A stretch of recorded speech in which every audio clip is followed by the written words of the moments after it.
महत्व आहे। आपण कधी कधी धार्मिक कार्यासाठी सहल करतो बघा, आपण म्हणतो की देवदेव केले पाहिजेत, पुण्य मिळवलं पाहिजे। सहसा 40-50 नंतर आपण या मार्गाला लागलेलो असतो। मग विविध ठिकाणच्या देवस्थान म्हणजे देवळांना भेटी देतो, घाट बघतो, मंदिरं बघतो आणि मग तिथे काहीतरी वेगळं आहे, तिथल्या मूर्ती कशा आहेत, तिथल्या मंदिराचं बांधकाम कसं आहे हे सुद्धा आपण बघत असतो। परत आणखी इतर काही माणसं अभ्यासाच्या हेतूने सहली काढतात। शिक्षकांचे दौरे सुद्धा असतात की दुसऱ्या शाळेत जाऊन बघायचं तिथे काय वेगळं आहे, आपल्या शाळेमध्ये त्यातलं काय करता येईल, अशा शिक्षकांच्या सहली असतात। इतर अभ्यास गटांच्या पण सहली असतात। जर्मनीमध्ये सुद्धा असल्या सहली आयोजित केल्या जातात।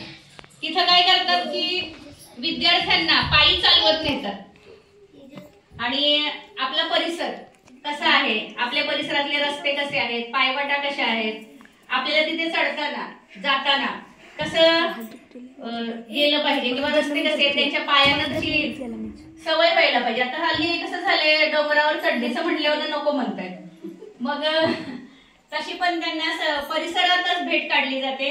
आपल्या परिसरात असणारे वृक्ष, पशुपक्षी यांची माहिती मिळते आणि आता त्याच पद्धतीने आपण आपल्या शाळेची पण सहल ऑर्गनाइज